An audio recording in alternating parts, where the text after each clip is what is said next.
So we do the same thing as last time. We're going to open up with a few reflections from the panel, then some questions from the floor. Parse them up in a group. So please feel free. So I just want to start with giving you a chance to, you've been here most of the day, most of you, to maybe share some thoughts. Have you been surprised? Has this rattled your worldview around nuclear, or any thoughts on perhaps the other speakers? Who wants to start? Paulina.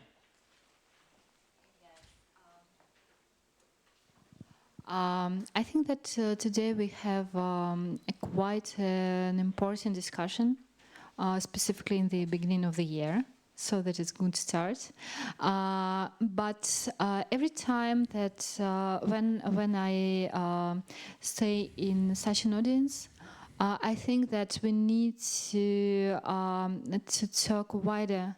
I mean that here are mostly nuclear specialists from nuclear industry, and I think that for nuclear people we have quite a good consensus of that nuclear is quite a green and sustainable source of energy that is important to develop and to put it in the future energy mix.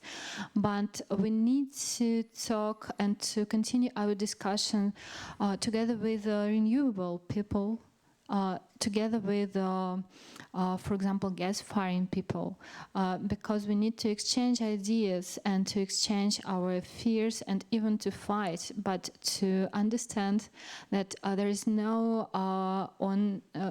one opinion. And because we show at our slides that there are a lot of other thoughts from renewable sectors, but we need to invite them and to listen to them and to have a chance to talk with them, because to my experience it's quite difficult to be invited by the renewable sessions like the same but for renewable ones. But why not to invite renewable people to our sessions? I think that could be quite a good dialogue. Thanks. Any other thoughts?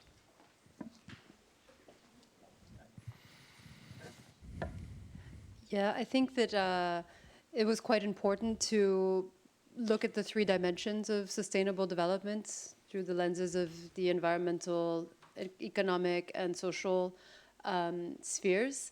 And it highlighted again the complexity of this field. But I think it's very valuable to spend a day like this hearing from representatives of different organizations in different countries. And that leads me to my second point, where I think that today also demonstrated the importance of partnerships. We heard a lot about countries working together, Nordic countries, but also wider fields. So yeah, I mean, from my perspective, I think it's been very valuable, and there's been a lot of information for, I think, all of us to digest and take home, and hopefully then turn into new ideas and new opportunities for new project implementation. Yes, I also think it has been very interesting, actually, not really being a researcher in nuclear power, being the researcher that usually are attending renewable conferences.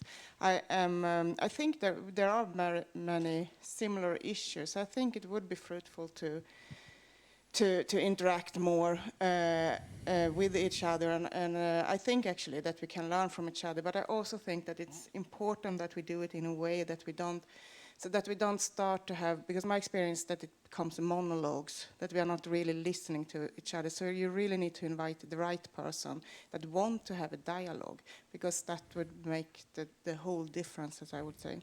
And then I also think what I have reflected upon listening to this, I think it's very many good messages, but I think that it becomes a little bit too one dimension. I think that you need to start reflecting on when is nuclear power the right way to go, and when can we admit that there are other sources. So I think that we need to relate more to the local context. Nuclear power is not always the solution. I think that it really matters how the energy system in a total looks like. And I think that I think we should discuss more. When is this the correct way to go, and when should we actually opt for other solutions?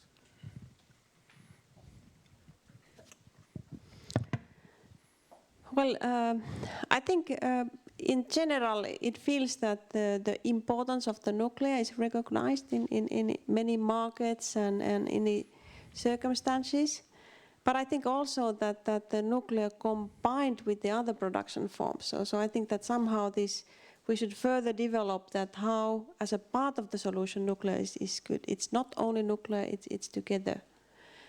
Then the conditions in different markets are quite different. So what is the market model and what is the legislation model, whether you have the background and so forth. So I think there is a lot of room for exchange and also in general renewal of the nuclear as well.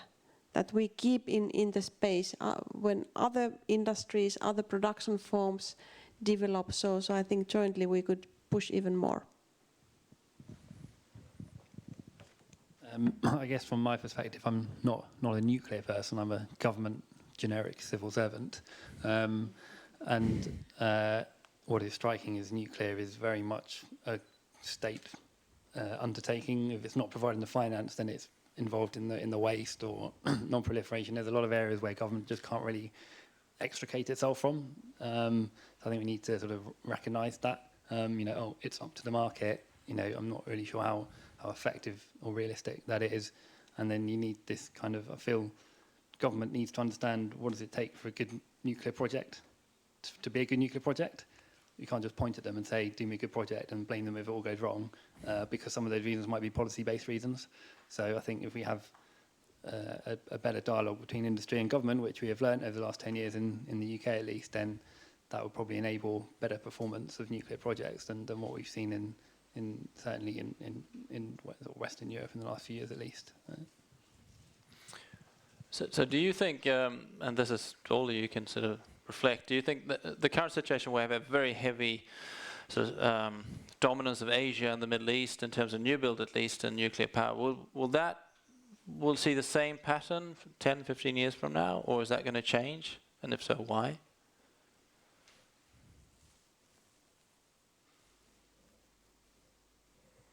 Difficult question. I guess from sort of if you look around the world, the hive of activity in new build, it's not in Western Europe and it's not in America. America is not building any nuclear power stations.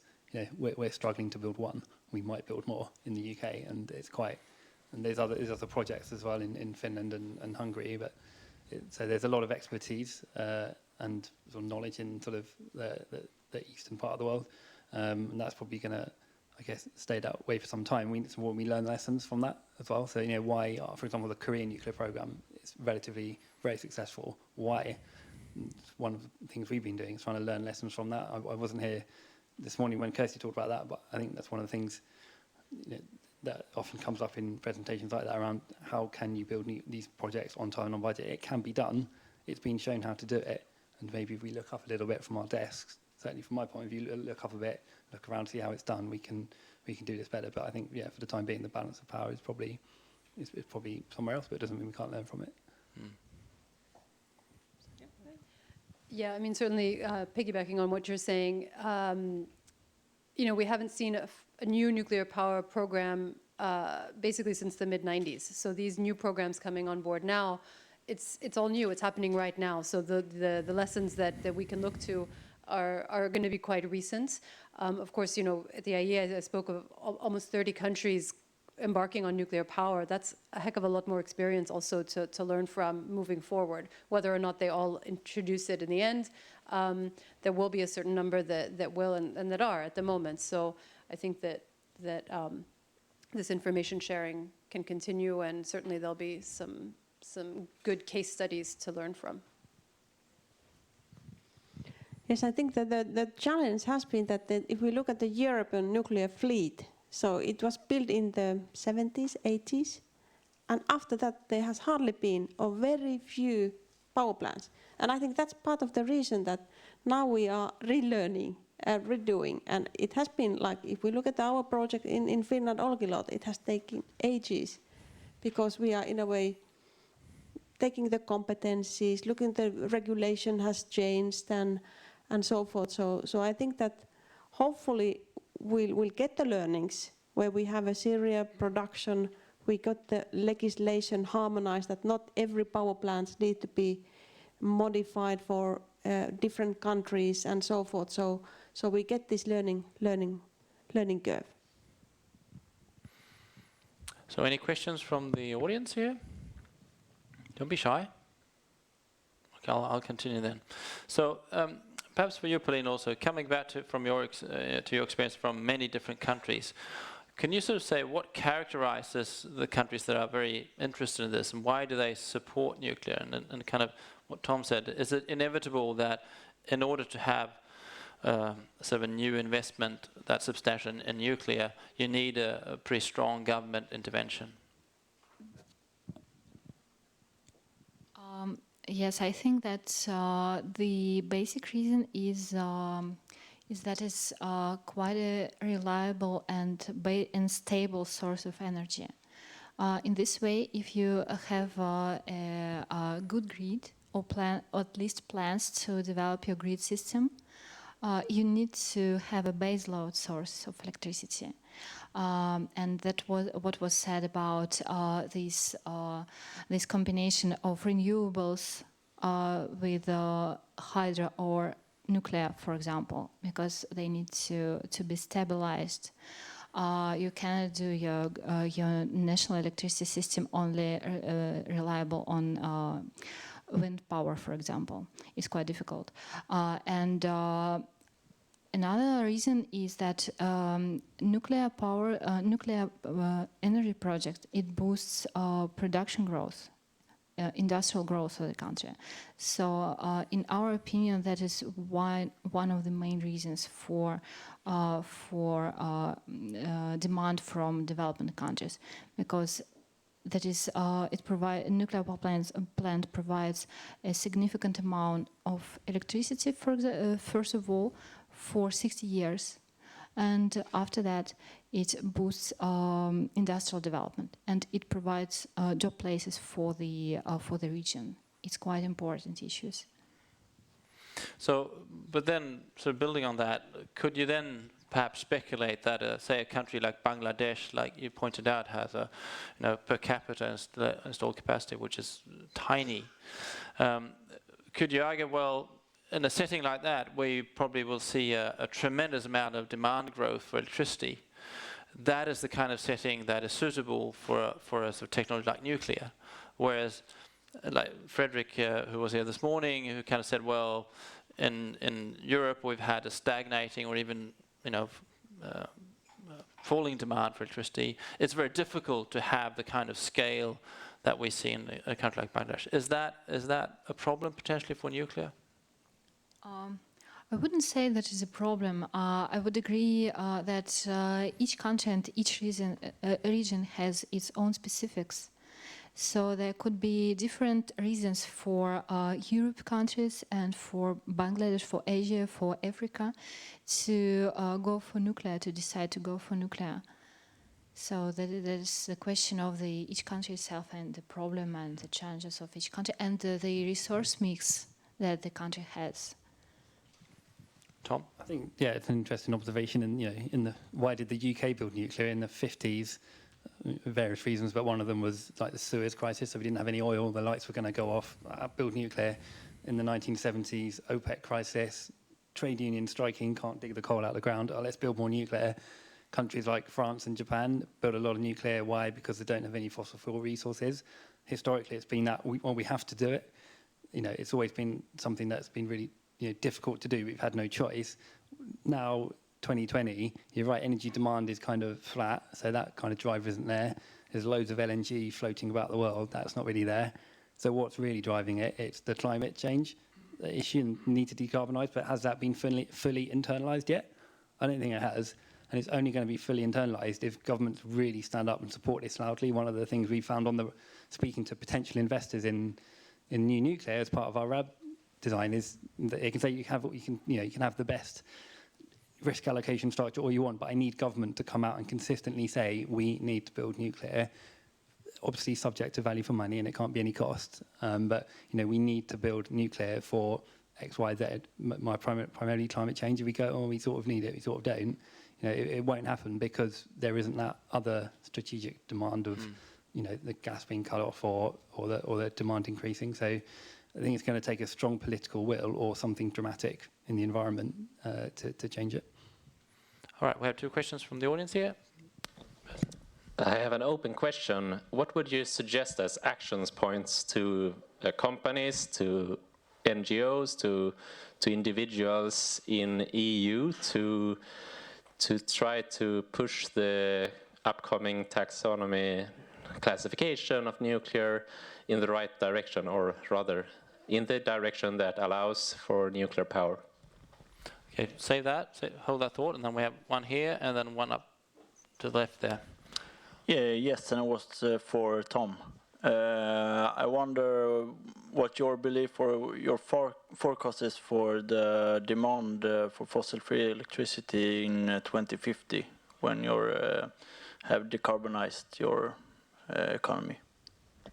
Thank you, and then final question here. My name is Paolo Serbin, and I'm from Pox Nuclear Power Plant, Hungary. I've got a question to the representative of the IEA here. So, as a well-respected international organization on nuclear issues, I guess you've got lots of distinguished experts at the IEA, employed by IEA, and on the different topics from application, research, and everything. Well, my question is, have your experts been involved on any level of the discussions in the European Union on the sustainability and taxonomy issues? If not, why not? And what do you think, why not? And can we hoping that this situation will be changed so the IEA will be more active defending, lobbying for the nuclear interests in the European Union? All right, we have 3 questions up for grabs. Actually, I think I can comment on the first one. That is about the taxonomy and the methodology of estimating the sustainability performance. To my opinion, it's really very difficult task for those who work under the taxonomy, because need to elaborate the same criteria to estimate quite different sectors besides energy sector. It's quite it's really a very difficult task. But the only thing I would like to wish for those who work under this taxonomy, that they do not need to make these screening criteria like blacklisting to exclude anything from the taxonomy. I suppose that it is much better to put some specific requirements for these difficult sectors, that to make these sectors understand what is the question to them, not to say we don't like you, we think that people won't like this. Just put the proper questions, put the proper criteria, but do not exclude. So that is the idea. I think that would be fair. Lisa, would you like to comment on the last question here, kind of connected to the taxonomy issue? Yeah, sure. So the mandate of the IEA is not to promote nuclear power. That's not in our mandate, so we can't come out and overtly lobby on behalf of the nuclear industry. We work on behalf of member states. If member states want nuclear power, we are a resource and support mechanism for the safe, secure, and sustainable implementation of those projects. Having said that, as an unbiased technical source of expertise, when we get asked to participate in discussions, debates, activities, events, conferences, we try to be present. We try to fill that role and answer the questions that we do have the expertise on. The taxonomy question came up in my small meeting last August that I mentioned. This was quite it wasn't a large, official request for support. It came up as this would be good for the agency to get involved. Now,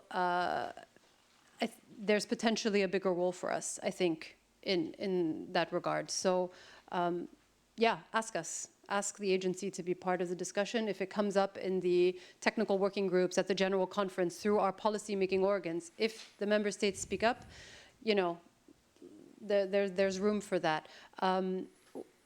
Also to remember is that we're not a regional organization, we're an international, interregional organization. So we have all of our member states to cater to, not just the European Union. But obviously this is a very important space to be working in. And just one, if I may, since I have the microphone, just answer the question on what can be done at an individual level. For me, we need to tell the nuclear story better. We need to find better ways to package our information, to graphically show what we want to be talking about. We're trying to reach out to policymakers who perhaps don't understand nuclear. Well, that's our responsibility as those who understand it to communicate about it better. So I think that's for sure one of the easiest places to start is do better communication. And then to the second point, we didn't really talk about internal stakeholder engagement, but employees of your organizations are key players in helping to tell those stories, because they're going to go out and tell their neighbors what they do and humanize the industry. And I think that's what's been lacking, is we don't see the people who are working and hearing their stories and just going about their daily lives like everybody else working their other jobs. It's just a job. So why don't we talk about it more? Why isn't there more, I guess, pride or outward, humanizing of thanks to the employees and the stories that they can tell. So those are just the 2 points I wanted to make on that question. Okay, so maybe to continue this sustainable finance, I think I would like to put the focus to the main goal, so the climate change, and how to mitigate and achieve our targets, because I think we have a huge challenge. So therefore, I would, in a way, bring that we need to use all the CO2-free production forms to get the target. For nuclear, I think for the companies, it is important to solve the spent fuel issue. And I would urge that we would go forward with the solutions what we have, and of course continue developing them. So that would be one way to, in a way, also put into taxonomy that the solution is there. So in the UK context, we've legally committed to a net zero target by 2050, and our Prime Minister and Minister like to loudly talk about that as that's first country in the world going to zero by 2050. On the electricity supply front, what we've said is, we're going to need lots more renewables. We're also going to need what we're calling firm low carbon power, not calling it baseload anymore, it's firm low carbon power. So that is, at the moment, that is nuclear or CCUS, carbon capture, usage and storage, or something else that is not yet invented, like commercially available battery storage. So the decisions ministers have to make are, do you want to go nuclear and big nuclear, small nuclear? CCUS, also that's not proven technology, or something else, or a mix. What do you kind of want that to look like? The great thing is we do have this end target to work back from, to aim for. What will our fossil fuel use be in 2050? I expect we'll still be importing gas, but just through CCUS technology, like burying the carbon in underground gas storage facilities that we have. But you'd expect it to be quite low. In terms of what can we do, I'm always struck by the disconnect between government officials and the nuclear industry and people who produce very interesting reports on how to lower costs and things like this.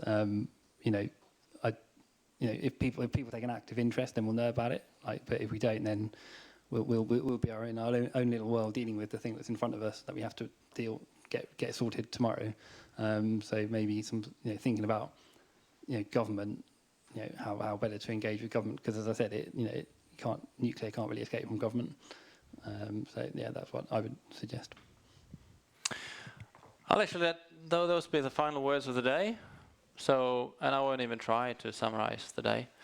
But thank you all for coming. And I think all the presentations will be up on our website, correct? I'm looking at you here, Monica.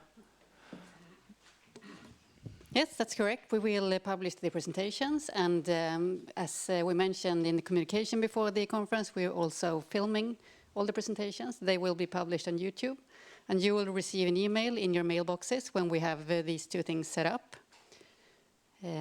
Also, I would like to encourage you to go to our webpage and look at what we have there. We have loads and loads of very interesting reports, for example, on SMRs, Generation 4, nuclear and sustainability, etc. And also for our Swedish-speaking participants, I will include you on the newsletter that we send out like 10 times a year with national and international news on like nuclear outlook and technology. And for our international participants, I will include you on our list, so you will receive invitations to next year's conference. We don't know the theme yet, but everybody is welcome to suggest a theme. Furthermore, I would like to thank our speakers. Really glad that we managed to get all these international and national speakers every year. Thank you.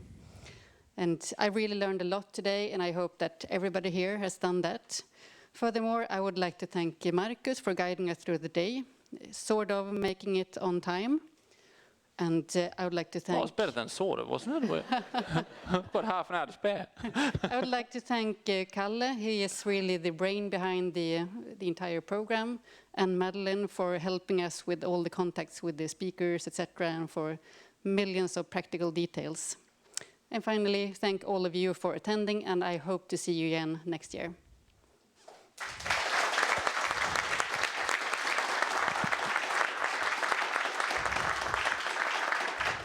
And you're welcome to leave your name tags on the table upstairs, unless you want to go on the train or plane with a name tag.